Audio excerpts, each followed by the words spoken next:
नमस्कार मित्रों, आप सभी का फिर से एक बार हार्दिक स्वागत है सत्य धर्म ज्ञान यूट्यूब चैनल पर। मित्रों, हमारे हिंदू धर्म में पितृपक्ष का विशेष महत्व होता है। पितृपक्ष के दौरान हमारे पूर्वज पितृलोक से धरती लोक पर हमसे मिलने के लिए आते हैं। हमारे द्वारा उनके लिए किए जाने वाले श्राद्ध, तर्पण तथा पिंडदान से वह संतुष्ट होकर हमें अपना आशीर्वाद प्रदान करते हैं। इसके साथ ही हमें भी पितृपक्ष के दौरान कुछ नियमों का पालन करना पड़ता है।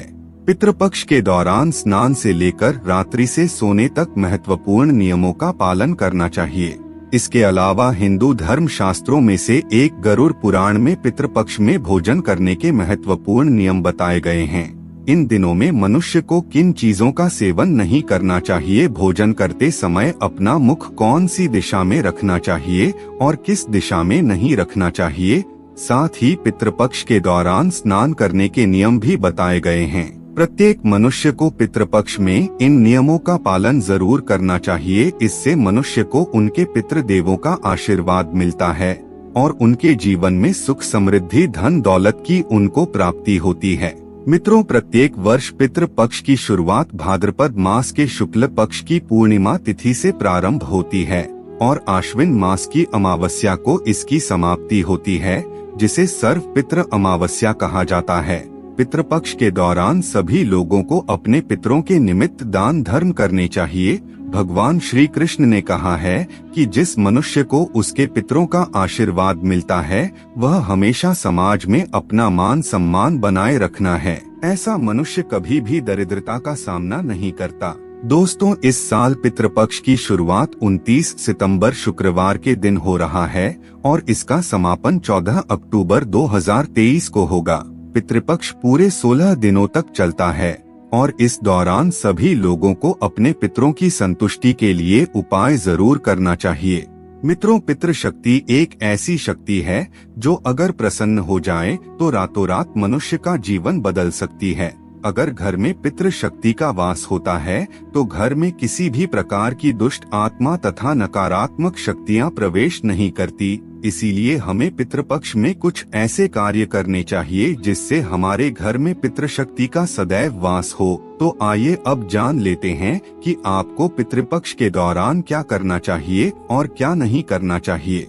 लेकिन मित्रों, वीडियो में आगे बढ़ने से पहले अगर आप पहली बार हमारे चैनल पर आए हैं और अभी तक आपने हमारे चैनल को सब्सक्राइब नहीं किया है तो कृपया अभी हमारे चैनल को सब्सक्राइब कर लीजिए ताकि आपको रोजाना ऐसे ही ज्ञानवर्धक जानकारियाँ मिलती रहे। मित्रों, गरुड़ पुराण में भगवान श्री कृष्ण ने पितरों के संतुष्टि के लिए बहुत ही महत्वपूर्ण उपाय बताए हैं। भगवान श्री कृष्ण के अनुसार पितरों के संतुष्टि के लिए सर्वोत्तम उपाय है दान करना और दान में भी सर्वोत्तम होता है तिल का दान करना। जो भी मनुष्य पितृपक्ष के दौरान तिल का दान करता है उसके सभी पापों का तथा दुखों का नाश हो जाता है। इसके अलावा आप पितृपक्ष में अपने पितरों के संतुष्टि के लिए वस्त्र आदि का दान जरूर करें। अगर पितृपक्ष के दौरान गाय का दान किया जाए तो कई गुना अधिक फलों की प्राप्ति होती है।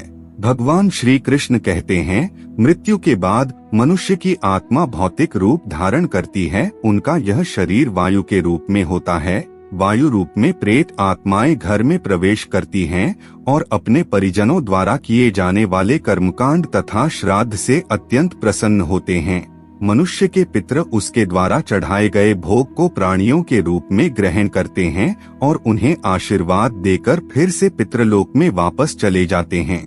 लेकिन जो मनुष्य अपने पितरों का सम्मान नहीं करता है, पितृपक्ष में श्राद्ध तथा तर्पण नहीं करता है, उसके पितृ दुखी होकर पितृलोक लौट जाते हैं और पितरों को दुखी करने के कारण मनुष्य के सभी पुण्य कर्म उसी समय नष्ट हो जाते हैं और उसे पितृ दोष लग जाता है।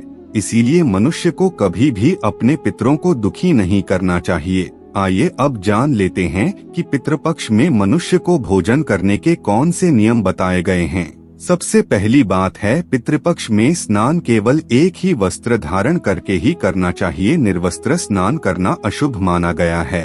पितृपक्ष में स्नान करते समय अपना मुख दक्षिण दिशा की तरफ रखें और पितरों का स्मरण करते हुए स्नान करें। स्नान करने के बाद तांबे के लोटे में सूर्य देव को अर्घ अर्पण करें और पितरों की आत्मा की शांति के लिए सूर्य देव से प्रार्थना करें। शास्त्रों में बताया गया है कि पितृपक्ष के दौरान स्नान करने के बाद ही दान धर्म करना चाहिए और दान करते समय पितरों का स्मरण करना चाहिए। दान करते समय भी अपना मुख दक्षिण दिशा की तरफ रखें। गरुड़ पुराण के अनुसार तांबे के किसी भी पात्र में तिल का दान करना चाहिए।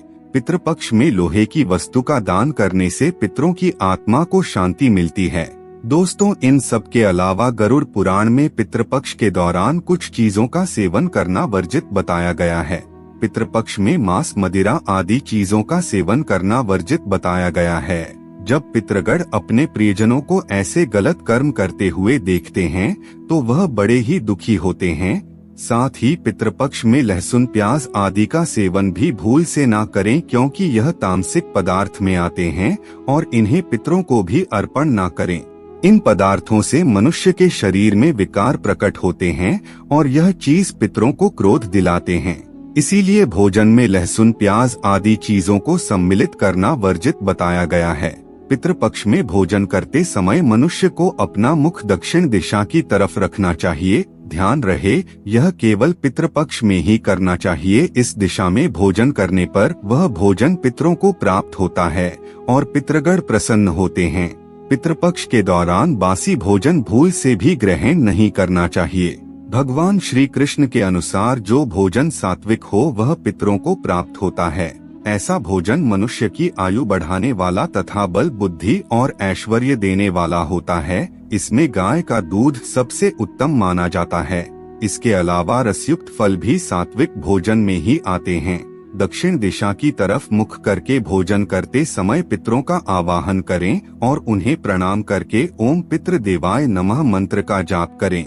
ऐसा करने से पितृदेव अत्यंत प्रसन्न होते हैं। मित्रों, पितृपक्ष के दौरान बिस्तर पर बैठकर भूल से भी भोजन न करें। भोजन केवल जमीन पर ही बैठकर करें। शास्त्रों के अनुसार पितृपक्ष में चने की दाल और मसूर की दाल खाना वर्जित है। मसूर की दाल का श्राद्ध कर्म में भी प्रयोग न करें, क्योंकि यह एक नकारात्मक व्यंजन है। इसके अलावा पितृपक्ष में सरसों की सब्जी भी नहीं खानी चाहिए। तो मित्रों, इस प्रकार से पितृपक्ष में किए जाने वाले महत्वपूर्ण नियम बताए गए हैं।